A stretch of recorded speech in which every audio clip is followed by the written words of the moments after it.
Good morning friends. आज का हमारा टॉपिक है वैदिक काल।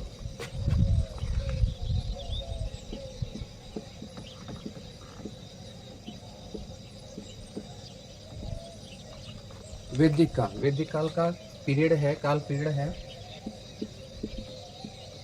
1500 ईसा पूर्व से 600 ईसा पूर्व। 1500 ईसा पूर्व से 600 ईसा पूर्व के बीच का पीरियड को हम वैदिक काल कहते हैं।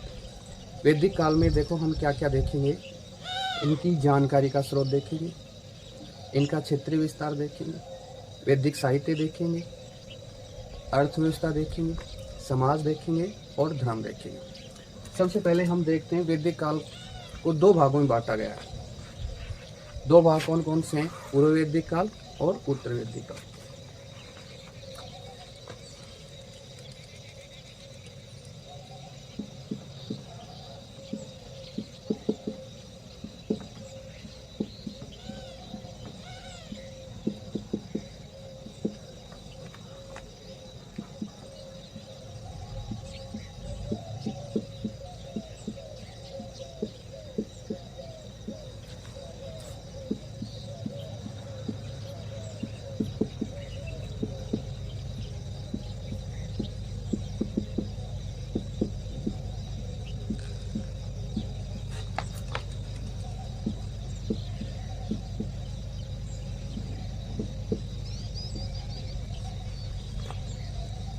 वैदिक काल को दो भागों में बांटा गया है। पूर्व वैदिक काल 1500 ईसा पूर्व से 1000 ईसा पूर्व के बीच, जिसे ऋग वैदिक काल भी कहा जाता है।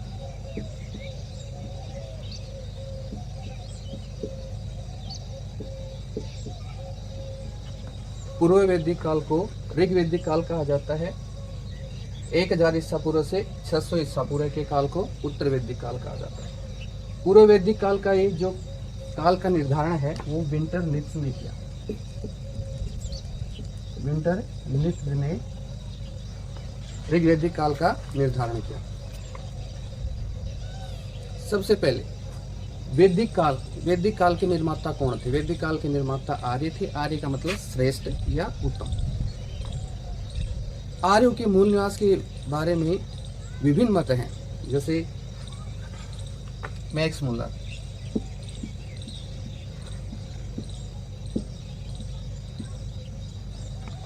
के अनुसार आर्य मध्य एशिया से आए थे।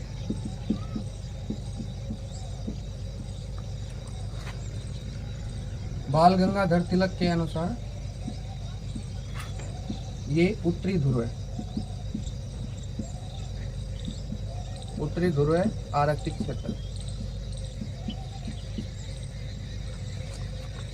दयानंद सरस्वती के अनुसार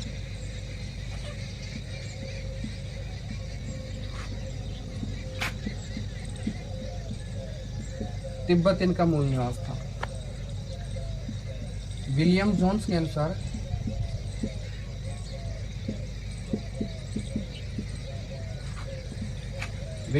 के अनुसार आर्य यूरोप से भारत आए।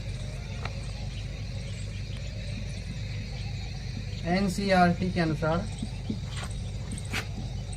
आर्य आल्पस पर्वत के पूर्व में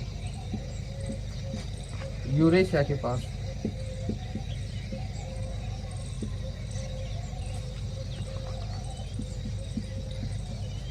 गंगानाथ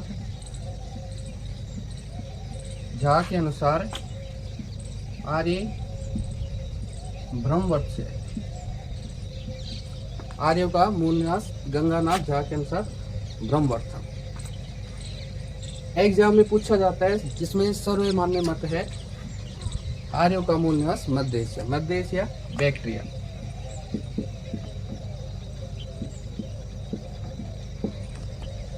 मैक्स मुलर का ब्रह्मवत क्षेत्र वो क्षेत्र है जिसमें सरस्वती और द्रस्वती नदी के बीच का जो क्षेत्र है वो ब्रह्मवत कहलाता है, जो काफी पवित्र स्थान माना जाता है। और जो ऋग्वैदिक आर्य हैं वो उनका सर्वाधिक विस्तार ब्रह्मवत क्षेत्र में था। अब हम देखते हैं इनका जो जानकारी के स्रोत, वैदिक काल की जानकारी के स्रोत।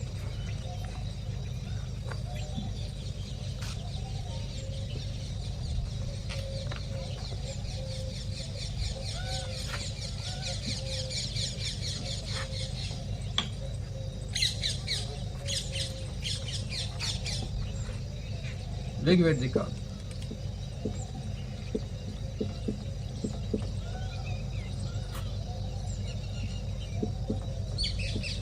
ऋग्वैदिक काल की जानकारी के स्रोत।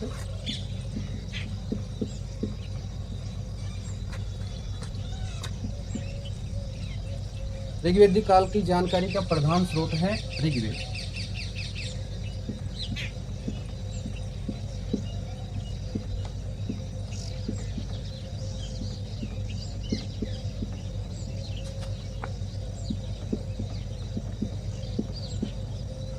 ऋग्वेद, ऋग्वेद है। दूसरा भोजकोई,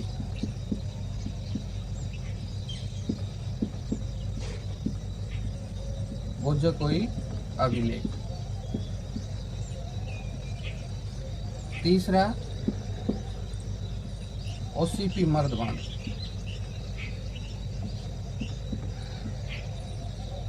या गेरुवर्णी मर्दवान।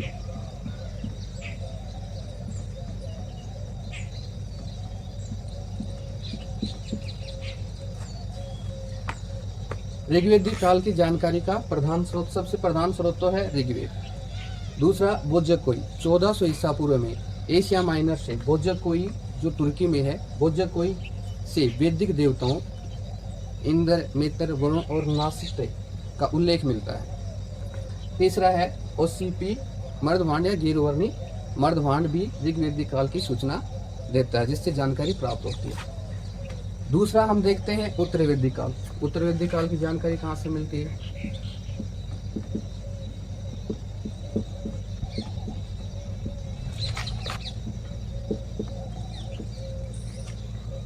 जानकारी के स्रोत क्या है?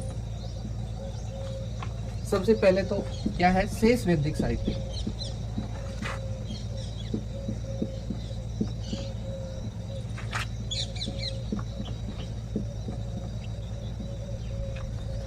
दूसरा है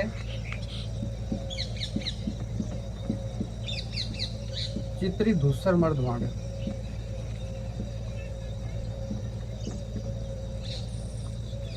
या PGW मर्दभांड। तीसरा है लो सामग्रियां,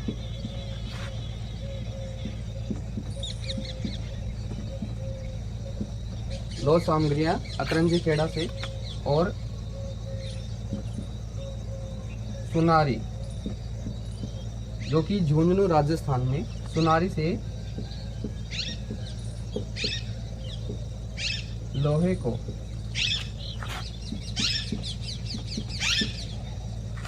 गलाने वाली भट्टी का प्रमाण मिलता है।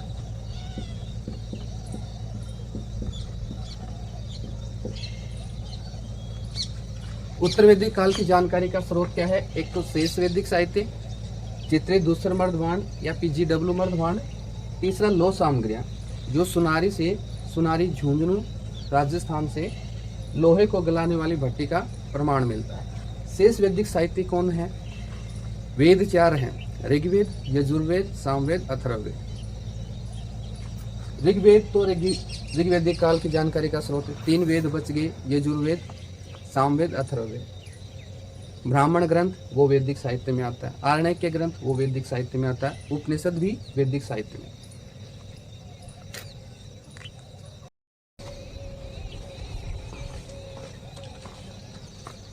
हमने जानकारी के स्रोत पढ़ लिए, अब हम देखते हैं इनका क्षेत्रीय विस्तार। ऋग्वैदिक काल का क्षेत्रीय विस्तार देखेंगे। ऋग्वैदिक काल का क्षेत्रीय विस्तार के बारे में हमें जानकारी ऋग्वेद से मिलती है। जैसे ऋग्वेद में वर्णित शब्द पहाड़, नदियाँ, समुद्र, वनस्पति, स्थल आदि की भौगोलिक जानकारी के आधार पर हमें ऋग्वेद का क्षेत्र विस्तार पता चलता है। जैसे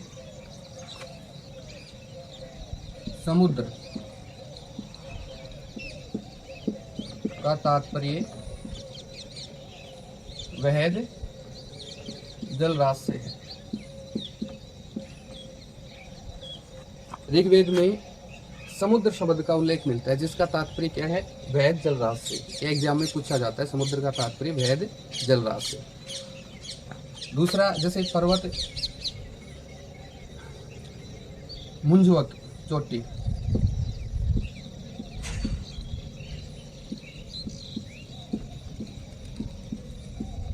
चोटी से सोमरस प्राप्त।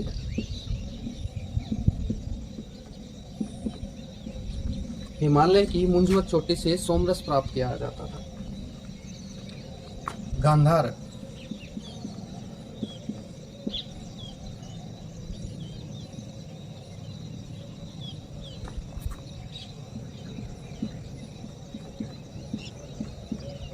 ऋग्वेद में गांधार नाम से एकमात्र क्षेत्र का उल्लेख हुआ है।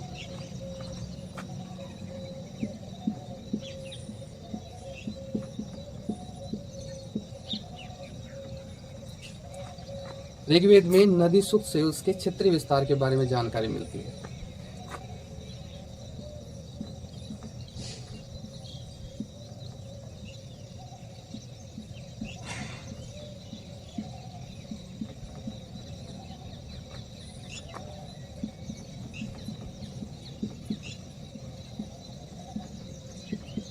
नदी सुख से क्षेत्रीय विस्तार की जानकारी मिलती है। सबसे प्रमुख नदी सिंधु नदी थी।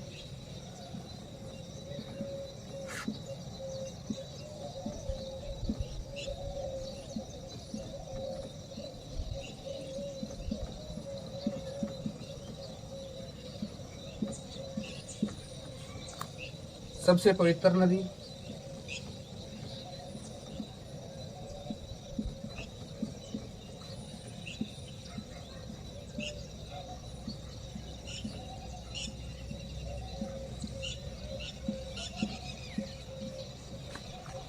नदी सुख के अनुसार ऋग्वेद में सबसे प्रमुख नदी थी सिंधु नदी। सबसे पवित्र नदी थी सरस्वती नदी। सरस्वती नदी को नदी तमा, अम्बे तमा, माते तमा भी कहा जाता है। सरस्वती को संगीत की देवी भी कहा जाता है। सरस्वती को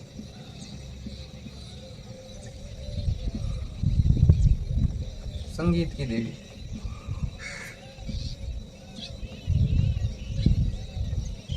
कहा जाता है। सरस्वती को संगीत की देवी भी कहा जाता है।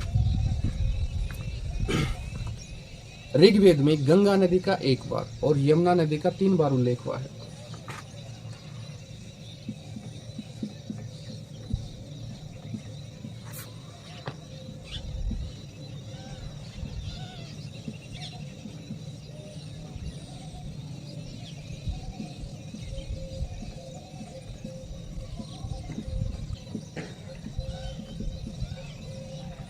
ऋग्वेद में गंगा नदी का 1 बार उल्लेख और यमुना नदी का 3 बार उल्लेख मिलता है। ये भी एग्जाम में पूछा जाता है। ऋग्वेद में जो नदियां हैं उनके प्राचीन और आधुनिक नाम देख के जो एग्जाम में पूछ लिए जाते हैं।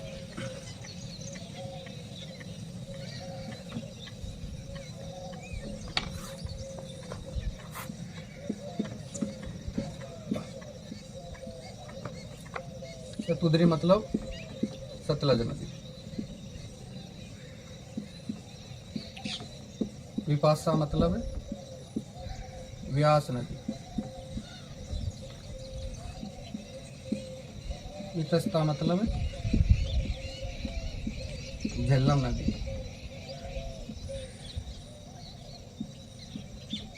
पुरुषणी मतलब रावी नदी।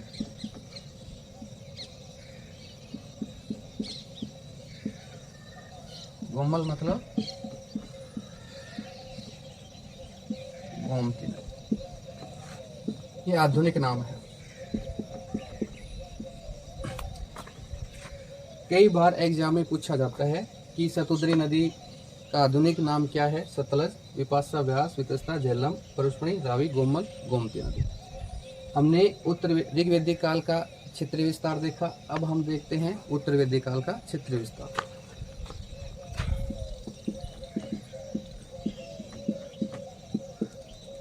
उत्तर वैदिक काल में आर्य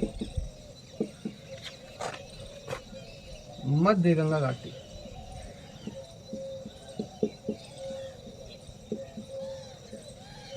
घाटी के क्षेत्र में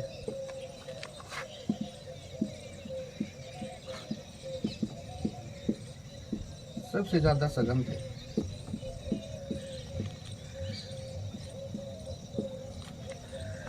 उत्तर वैदिक काल में आर्य है मध्य गंगा घाटी के क्षेत्र में सबसे ज्यादा सघन थे, जबकि ऋग्वैदिक काल में कहा ब्रह्मवर्ष क्षेत्र, जो ब्रह्मवर्ष क्षेत्र ऋग्वैदिक आर्यों का केंद्रीय स्थल था। दूसरा है जैसे शतपथ ब्राह्मण।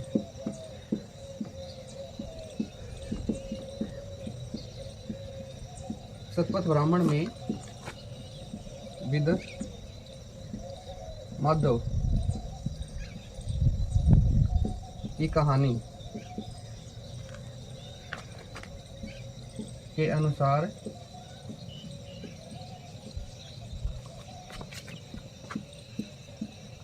सरस्वती क्षेत्र के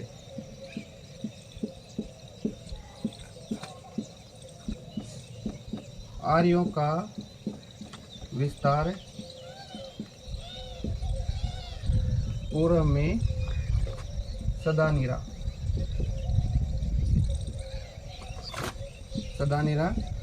गंडक नदी तक हो गया था। एग्जाम में ये प्रश्न भी पूछा जाता है, जैसे विदत माधव की कहानी का उल्लेख किस ब्राह्मण ग्रंथ में? शतपथ ब्राह्मण में। शतपथ ब्राह्मण के अनुसार उत्तर वैदिक काल में आर्यों का विस्तार कहाँ तक हो गया था? सदानीरा यानी गंडक नदी। ये उत्तर वैदिक काल का क्षेत्रीय विस्तार। अब हम देखते हैं वैदिक सभ्यता, वैदिक साहित्य।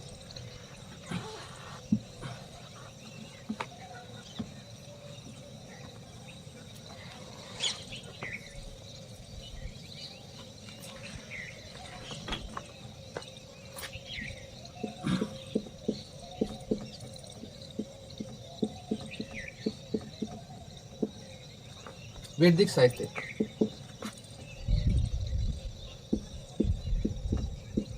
संहिता, ब्राह्मण,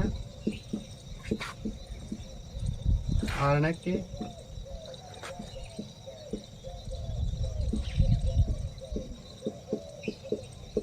उपनिषद और वैदिक साहित्य कहते हैं।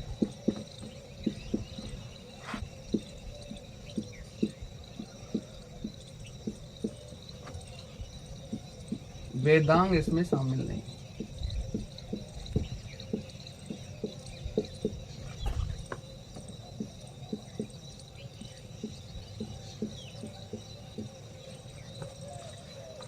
वैदिक साहित्य किसको कहा जाता है? संहिता, ब्राह्मण ग्रंथ, आरण्यक और उपनिषद को वैदिक साहित्य कहा जाता है। वेदांग वैदिक साहित्य के अंतर्गत नहीं आते।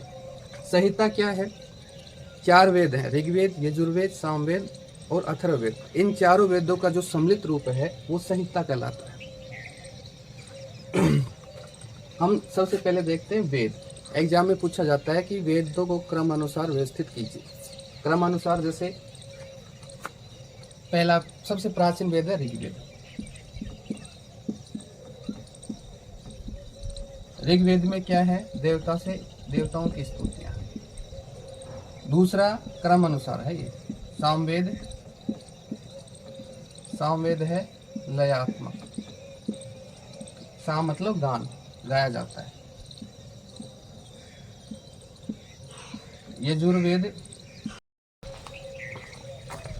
यजुर्वेद है यज्ञ एवं कर्मकांड। अथर्ववेद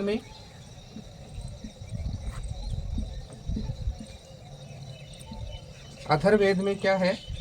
तंत्र मंत्र। सबसे प्राचीन वेद है ऋग्वेद, जिसमें देवताओं से स्तुति है। सामवेद लयात्मक गान से संबंधित है। इसे भारतीय संगीत का जनक भी कहा जाता है। सामवेद को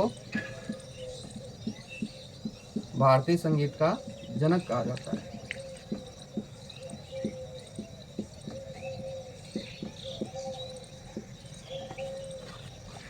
यजुर्वेद यज्ञ में कर्मकांड से संबंधित है। अथर्ववेद तंत्र मंत्र जादू टोना आयुर्वेद से औषधियों से संबंधित है। ये तो हुए क्रम अनुसार, क्रम अनुसार वेद। एक आता है वेदत्री। वेदत्री के अंतर्गत कौन कौन से वेद आते हैं? ऋग्वेद, यजुर्वेद, सामवेद, वेद त्री के अंतर्गत आते हैं। ये तो हुआ हमारा संहिता। अब ब्राह्मण ग्रंथ क्या है?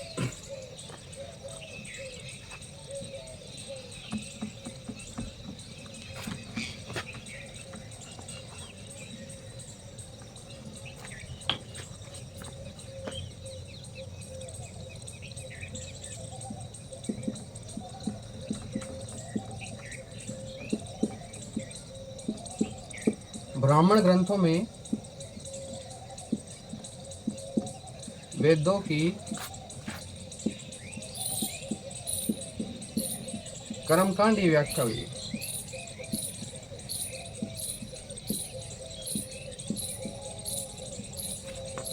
ब्राह्मण ग्रंथ क्या है?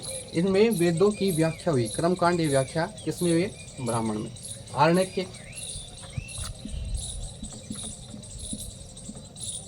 आरण्यक के ग्रंथ में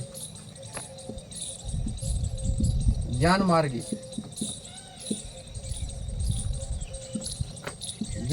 व्याख्या की शुरुआत हुई है।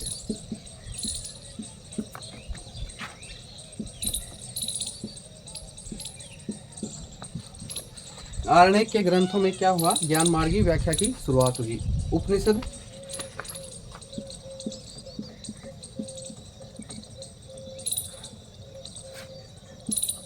उपनिषद में ज्ञान मार्गी व्याख्या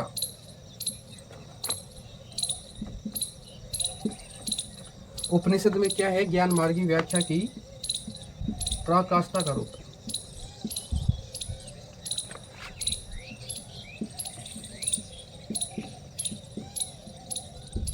ज्ञान मार्गी व्याख्या की शुरुआत आरण्यक में हुई और उपनिषद में ज्ञान मार्गी व्याख्या का पराकाष्ठ रूप है।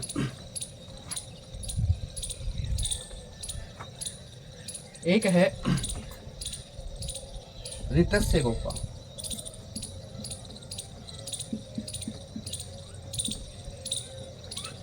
ऋतस्य गोपा या ऋत का संरक्षक है।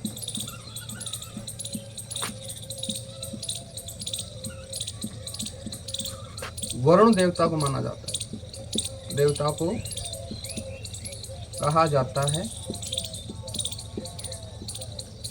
इसे असुर भी कहा जाता है।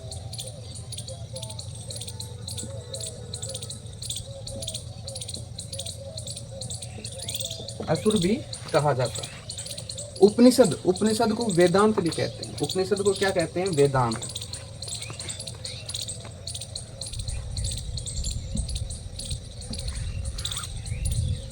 वैदिक साहित्य में जो सबसे अंतिम है वो है उपनिषद। उपनिषद को वेदांत भी कहते हैं, वेदों का अंत, वेदांत भी कहते हैं। ये प्रश्न भी एग्जाम में पूछा जाता है। उपनिषद को वेदांत भी कहते हैं। वेदांत और वेदांग अलग अलग है। वेदांत वेद प्लस अंत, वेदों का अंत या वैदिक साहित्य का अंत उपनिषद को कहा जाता है। अब हम देखते हैं वेदों के ब्राह्मण ग्रंथ। ये भी एग्जाम में पूछा जाता है कि कौन सा ब्राह्मण ग्रंथ कौन सा वेद का है।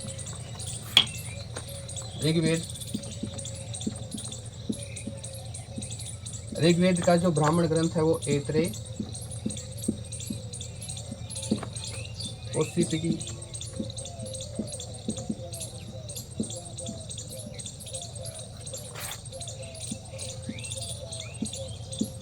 यजुर्वेद का ब्राह्मण ग्रंथ है ऐतरेय और शतपथ ब्राह्मण।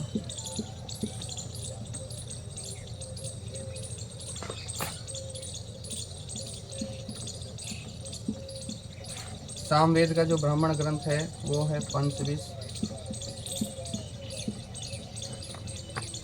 षड्विश, जैमिनी।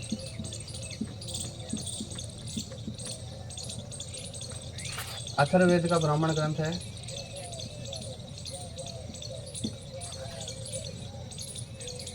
अथर्ववेद का ब्राह्मण ग्रंथ है गोपद।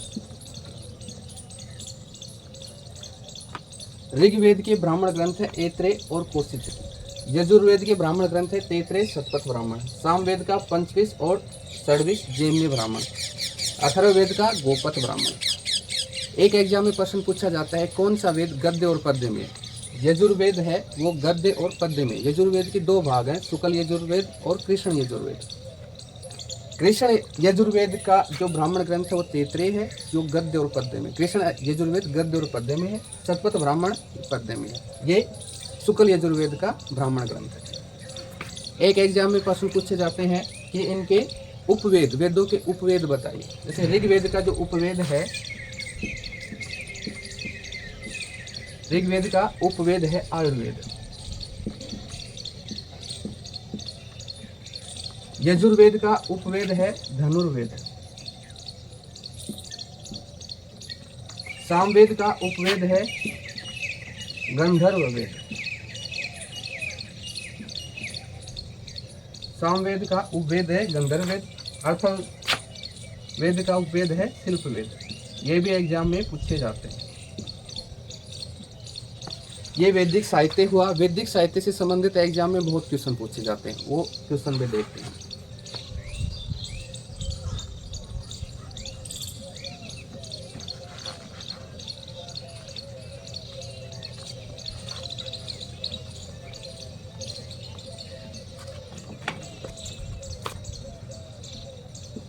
नदी सूक्त 10वें मंडल में है। ऋग्वेद के 10वें मंडल में है। ऋग्वेद में 10 मंडल हैं और 1028 सूक्त हैं।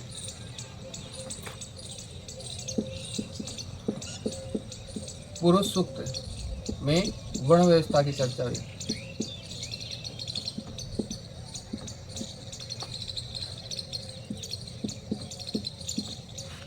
शतपथ ब्राह्मण,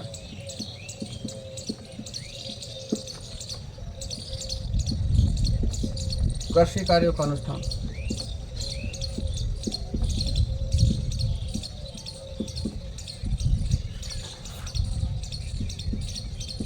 ऐत्रेय ब्राह्मण में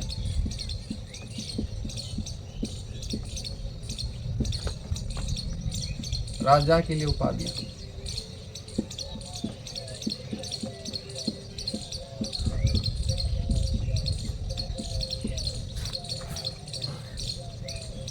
वरक्त स्तोपलिख,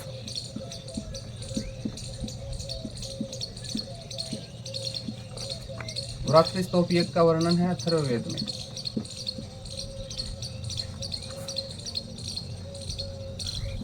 छांदोग्य उपनिषद,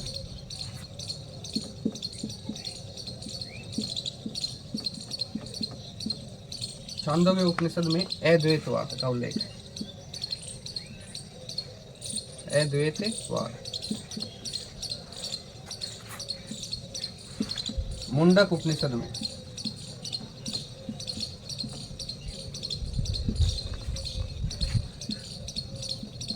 सत्यमेव जयते।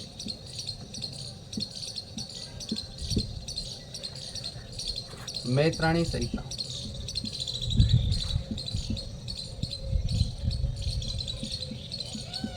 मैत्राणी संहिता में स्त्री को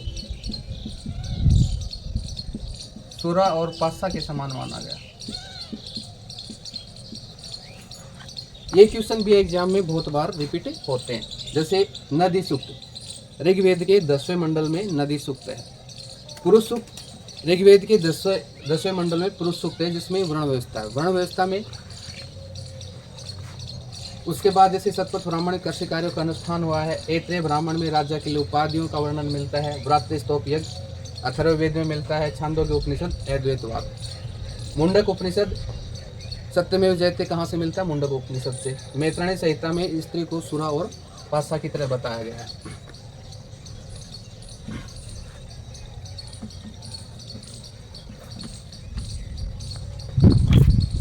ऋग्वेद के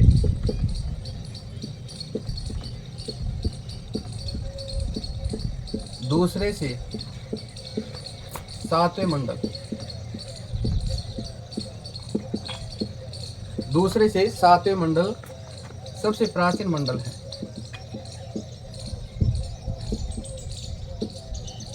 प्राचीन मंडल है।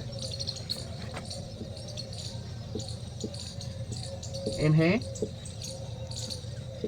वंश मंडल या गोत्र मंडल भी कहा जाता है।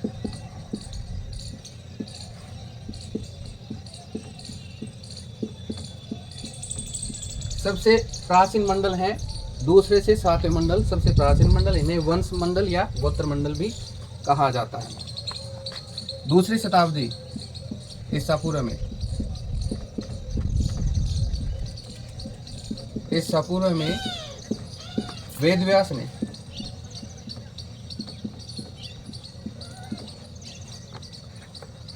वेदों का संकलन किया।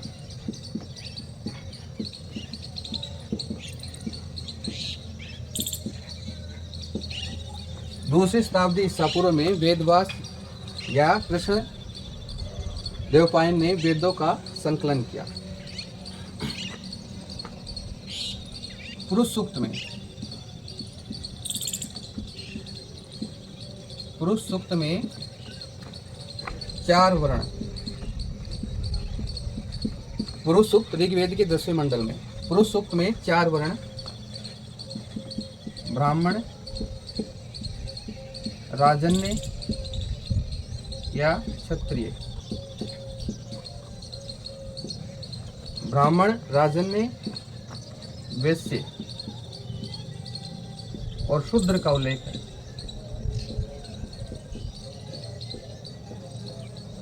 शूद्र का उल्लेख है।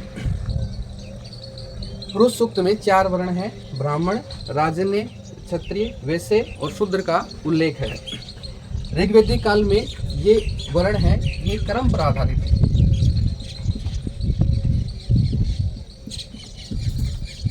ऋग्वेदिक काल में वर्ण व्यवस्था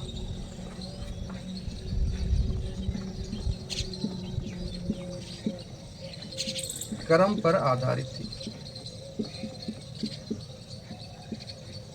कर्म पर आधारित यानी जो जैसा कर्म करेगा उसका वर्ण वैसा ही होगा। ऋग्वेद के 9वें मंडल में एक जगह कहा गया है कि मैं कवि हूँ, मेरे पिता वैद्य हैं और मेरी माता अन्न पीसने वाली है। इसका मतलब ऋग्वेदिक काल में जो जैसा वर्ण करे, जो जैसा कर्म करेगा उसका वर्ण भी वैसा होगा। लेकिन ये व्यवस्था उत्तर वैदिक काल में कर्म पर आधारित न होकर ये जन्म पर आधारित हो गई। ये भी एग्जाम में पूछा जाता है। लेकिन उत्तर वैदिक काल में, उत्तर वैदिक काल में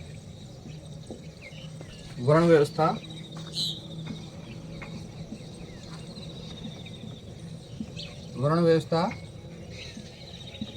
जन्म पर आधारित हो गई।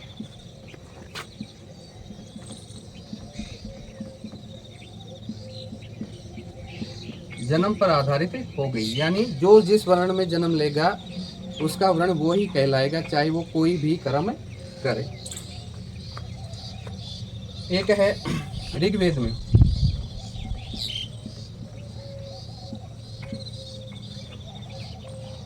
में बलि एक प्रकार का दान था, एक प्रकार का दान या भेंट।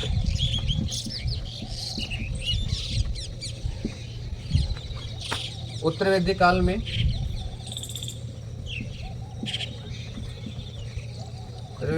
में पहली बार पहली बार भाग शब्द मिलता है।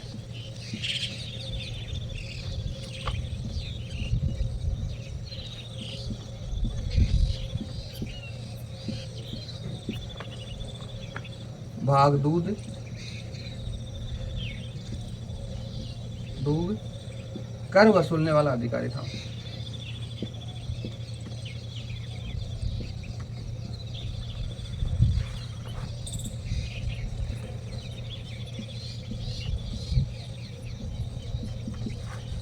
ऋग्वैदिक काल में बलि एक प्रकार का दान या स्वैच्छिक भेंट थी और उत्तर वैदिक काल में पहली बार भाग शब्द मिलता है और भागदूत कर वसूलने वाला अधिकारी था।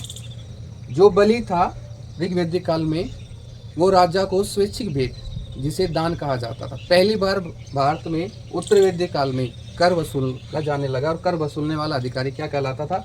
भागदूत। ये भी एग्जाम में पूछा जाता है।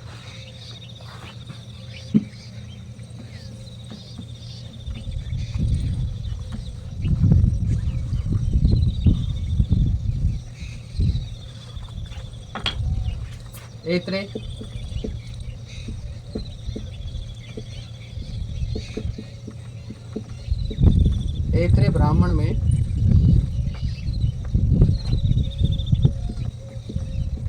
राजा की उपाधियों का वर्णन है।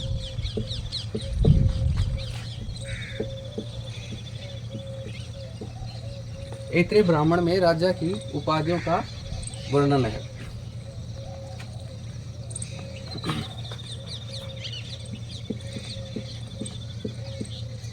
ऐत्रेय ब्राह्मण में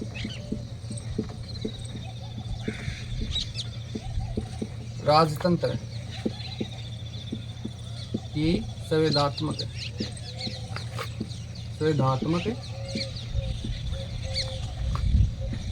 उत्पत्ति का, जबकि तैत्तिरीय में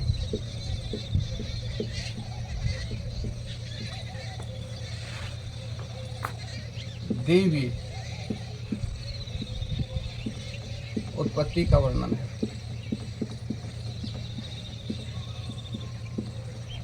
ऐत्रेय ब्राह्मण ग्रंथ में राजतंत्र की संवैधात्मक उत्पत्ति का वर्णन है, जबकि तैत्तिरीय ब्राह्मण ग्रंथ में राजतंत्र की देवी उत्पत्ति का वर्णन है।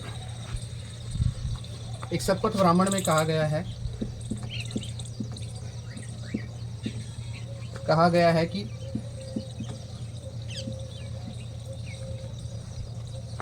राजा के न होने से अराजकता की स्थिति पैदा होती है।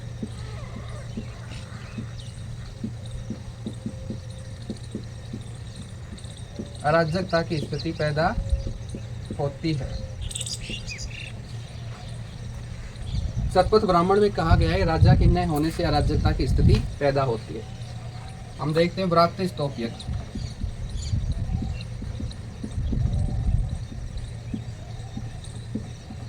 व्रात्य स्तोप यज्ञ क्या है? अनार्य को आर्य बनाने के लिए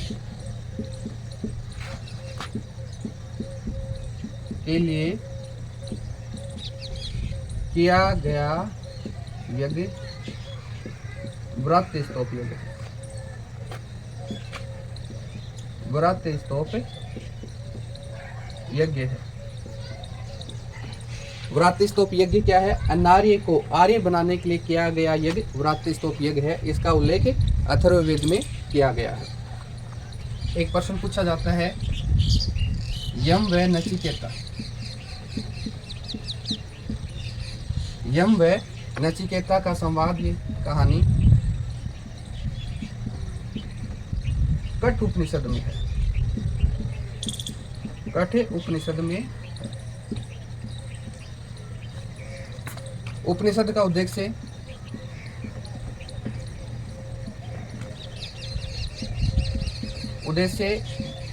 मोक्ष प्राप्ति है।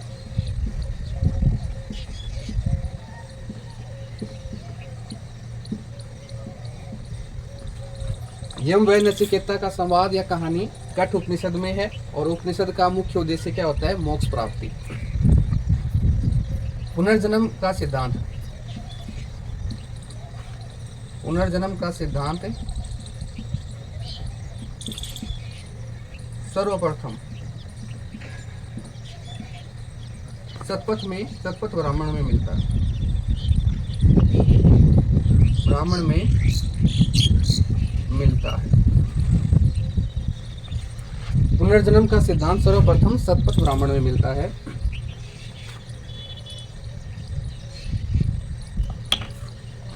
छांदोग्य उपनिषद में, छांदोग्य उपनिषद में अद्वैतवाद का उल्लेख है। अद्वैतवाद का उल्लेख या बात कही गई है। एग्जाम में प्रश्न पूछा जाता है द्वैतवाद का उल्लेख किसमें है? छांदोग्य उपनिषद में। एक आता है जाबाल उपनिषद।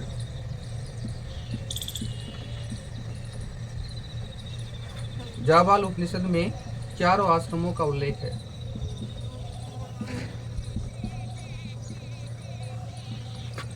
आश्रमों का उल्लेख है।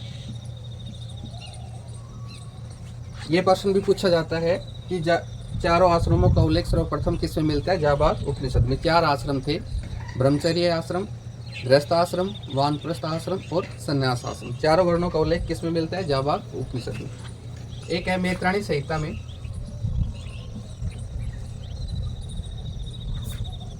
मैत्राणी संहिता में स्त्री को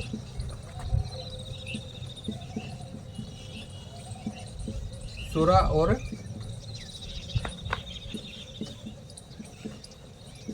पासा की तरह बताया गया है। मैत्राणी संहिता में स्त्री को सुरा और पासा की तरह बताया गया है। ये हमारा वैदिक साहित्य से संबंधित जो भी क्वेश्चन थे वो ज़्यादातर ये पूछे जाते। ये हुआ। अब हम देखते हैं इनकी अर्थव्यवस्था, वैदिक काल की अर्थव्यवस्था।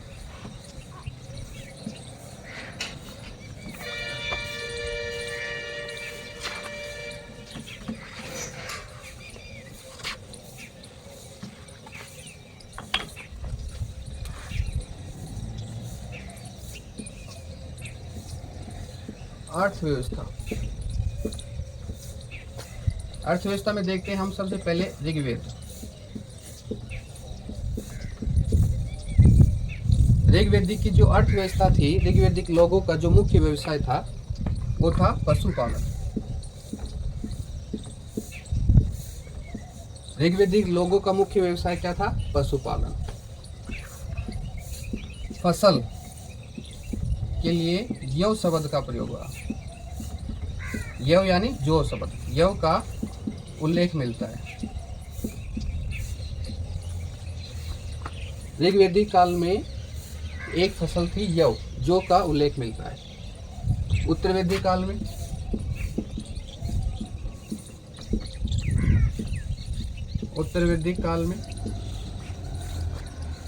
उत्तरवेदिक काल के जो लोगों का मुख्य व्यवसाय था वो कृषि आधारित हो गया था। कृषि आधारित व्यवसाय था। कृषि आधारित व्यवसाय था। कृषि योग्य भूमि का विस्तार हुआ। भूमि का विस्तार हुआ।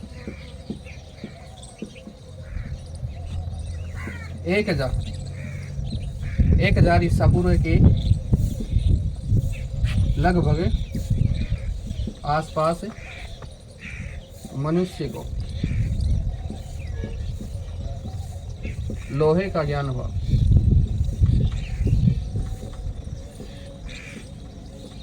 मनुष्य को सबसे पहले लोहे का ज्ञान 1000 ईसा पूर्व के आसपास हुआ उत्तर वैदिक काल में। उससे पहले ऋग्वेदिक काल में लोहा नहीं था, हड़प्पा सभ्यता में लोहा नहीं था। सबसे पहले 1000 ईसा पूर्व में मनुष्य के लोहे का ज्ञान हुआ। एक एग्जाम में प्रश्न पूछा जाता है कि लोहे का आरंभिक उपयोग किसमें किया गया? लोहे का आरंभिक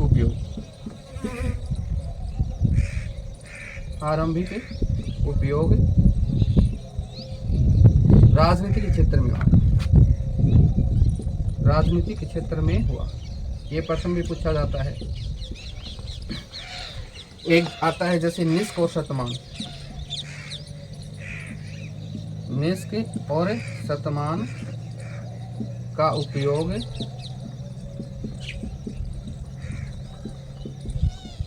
वस्तु विनिमय के रूप में करते थे।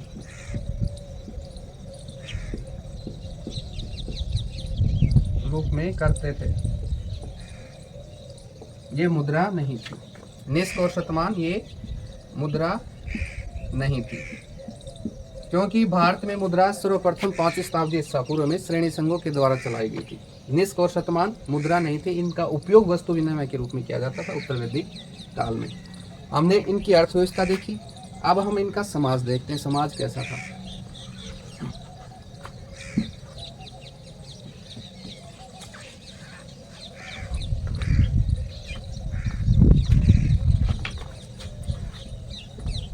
समाज, दोनों का समाज देखते हैं। ऋग्वैदिक काल के लोगों का जो समाज था, आर्य और अनार्यों के संबंध तनावपूर्ण थे।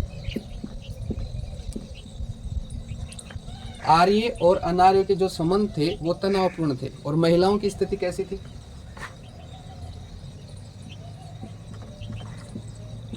महिलाओं की स्थिति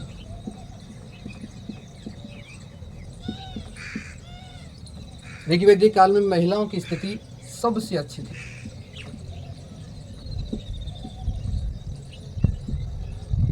सबसे अच्छी थी। ये महिलाएं अर्थव्यवस्था में भूमिका निभाती थी ऋग्वैदिक काल में।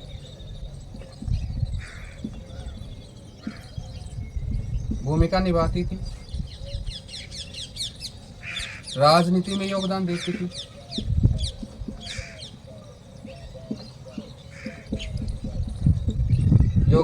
थी, महिलाओं का जो विवाह था, शादी थी, वो वयस्क होने पर की जाती थी। वयस्क होने पर की जाती थी। महिलाओं का जो विवाह था वयस्क होने पर किया जाता था और उन्हें वर चुनने का अधिकार था। महिलाओं को वर चुनने का अधिकार था। महिलाओं के लिए शिक्षा की व्यवस्था थी। महिलाओं के लिए शिक्षा की व्यवस्था थी। वैदिक मंत्रों की रचना करती थी। वैदिक मंत्रों की रचना करते थे, जैसे लोपामुद्रा, गोसापाला, सिक्ता, विश्ववारा। ये जो महिलाएं वैदिक मंत्रों की रचना करते थे ऋग्वैदिक काल में। तो ऋग्वैदिक काल में महिलाओं की स्थिति भी सबसे अच्छी थी। ऋग्वेद में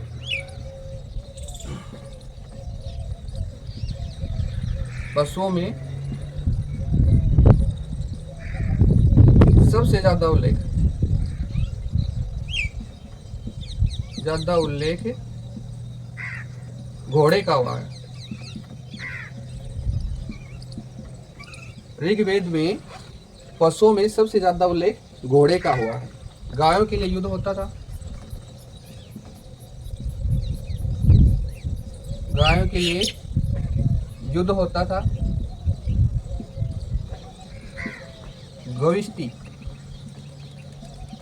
गविष्टि इसका प्रयोग किया जाता था। गविष्टि इसका प्रयोग था। मतलब गायों के लिए जो युद्ध होता था उसके लिए कौन सा शब्द काम में लेते थे? गविष्टि। ऋग्वेद काल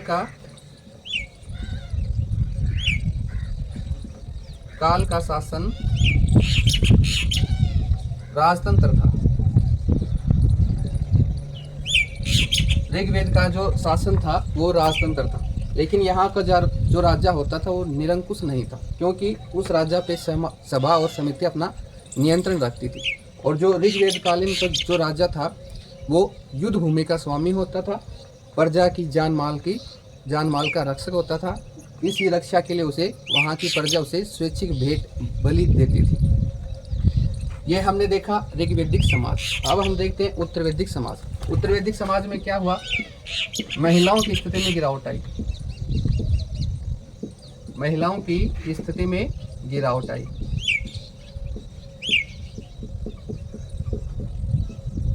महिलाओं की स्थिति में गिरावट आई। दूसरा, वेदों को अपौरुषेय, वेदों को अपौरुषेय माना जाता है, क्योंकि माना जाता है वेदों की रचना पुरुष ने न की, वेदों की रचना ईश्वर ने की, इसलिए वेदों को अपौरुषेय माना जाता है। उत्तर वैदिक काल में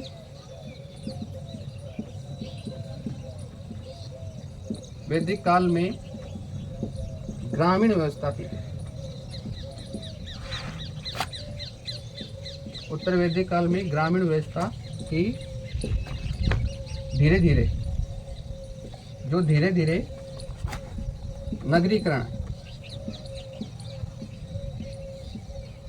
धीरे नगरीकरण की ओर बढ़ रही थी। छठी शताब्दी ईसा पूर्व में नगरों की शुरुआत हुई।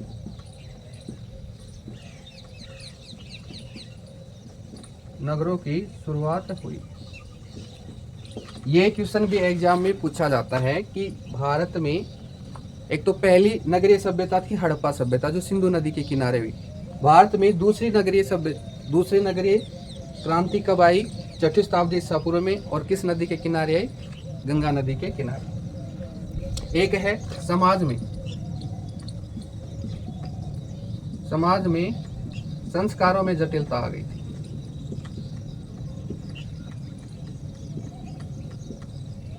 जटिलता आई।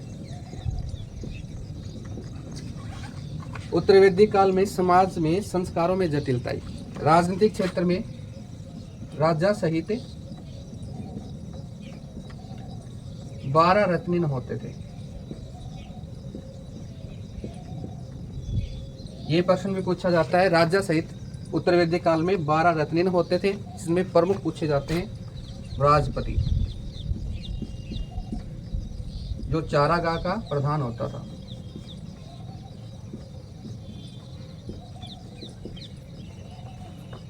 बागदूद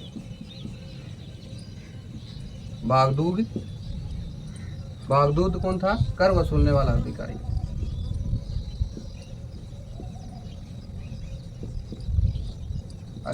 ये क्वेश्चन भी एग्जाम में बार बार रिपीट होते हैं। राजा सहित 12 रत्निन होते थे। बृहस्पति चारागाह का प्रधान होता था। बागदूद कर वसूलने वाला अधिकारी होता था। इनके अलावा और भी अधिकारी थे, जैसे पुरोहित था, महिषी थे, पालागल था, युवराज थे, लेकिन प्रमुख रूप से ये ही पूछे जाते हैं। हमने वैदिक काल का समाज देखा, हम वैदिक काल का धर्म देखते हैं।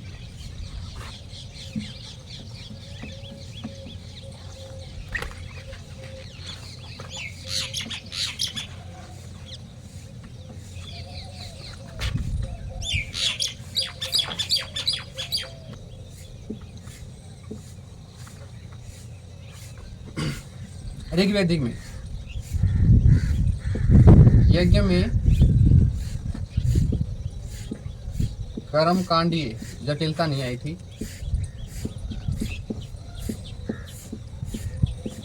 नहीं आई। सामूहिक स्तुति में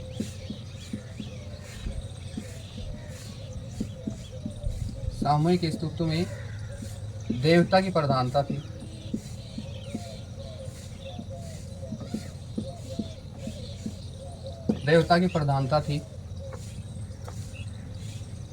अरण्य,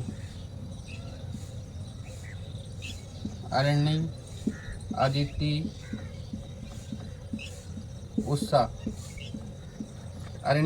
उषा ऋग्वैदिक देवियां थी।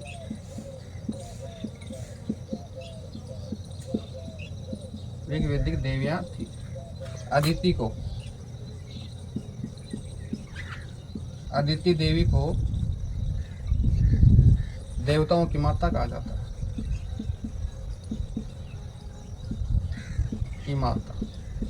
अदिति देवी को देवताओं की माता कहा जाता था।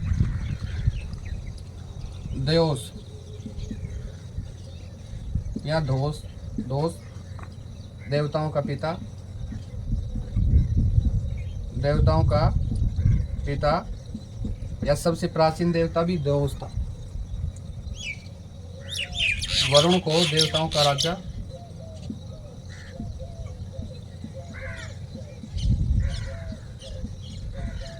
वरुण को देवताओं का राजा, इंद्र को देवताओं का सेनापति, देवताओं का सेनापति कहा जाता था।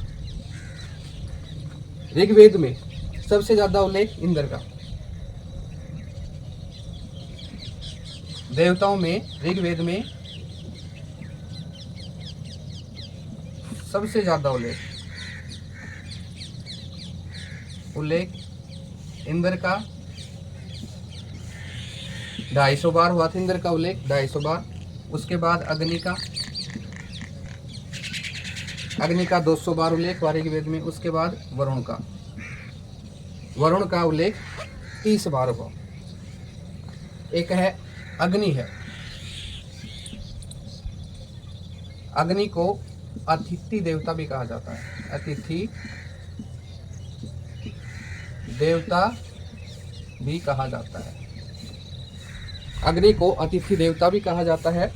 और ऋग्वेद के जो लोग थे वो बहुत देववादी थे, मूर्ति पूजा नहीं थी। ऋग्वेदिक काल में मूर्ति पूजा नहीं थी और ऋग्वेद लोग बहुत देववादी थे। ये तो ऋग्वेदिक का धर्म हुआ। हम उत्तर वैदिक काल में देखते हैं यज्ञ का महत्व बढ़ गया।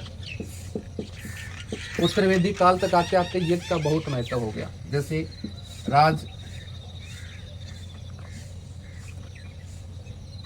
वाजपेयी यज्ञ, ये राजा के यौन प्राप्ति के लिए किया जाता था। यौन प्राप्ति के लिए किया जाता था। वाजपेयी यज्ञ राजा के यौन प्राप्ति के लिए किया जाता था। राजसूय यज्ञ राजा के राज्याभिषेक के समय किया जाता था। राजा के राज्याभिषेक के लिए राजसूय यज्ञ किया जाता था। 2 दिन चलता था। इसमें वरुण की पूजा की जाती थी। अश्वमेघ यज्ञ ये साम्राज्यवाद के लिए किया जाता था। अश्वमेघ यज्ञ साम्राज्यवाद के लिए किया जाता था, जो सबसे महत्वपूर्ण और प्रमुख है। अश्वमेघ यज्ञ में अश्व को छोड़ा जाता था। वो जहाँ तक जाता था वो उस राजा के अधिकार क्षेत्र में आता था। ये यज्ञ प्रमुख है। और ऋग्वेदिक काल का जो प्रधान देवता था,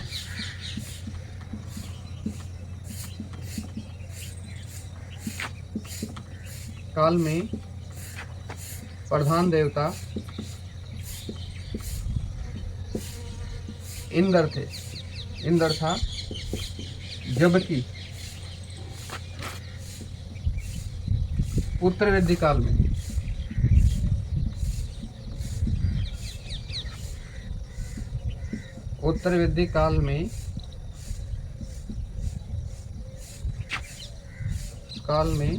प्रधान देवता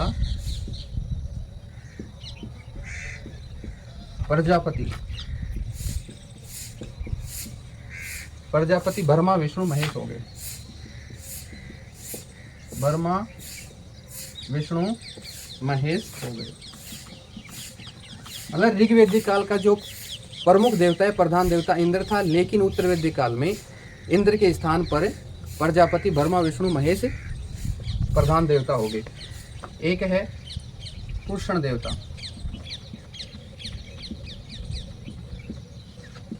ऋग्वेद काल में पशुओं के देवता,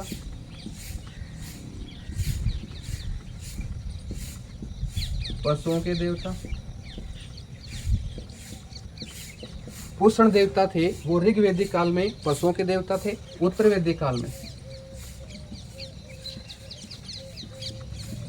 उत्तर वैदिक काल में ये शूद्रों के देवता होंगे।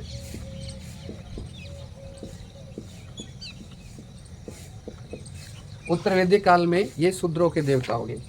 उत्तर वैदिक काल में आरण्यक और उपनिषद का आगमन भी हुआ।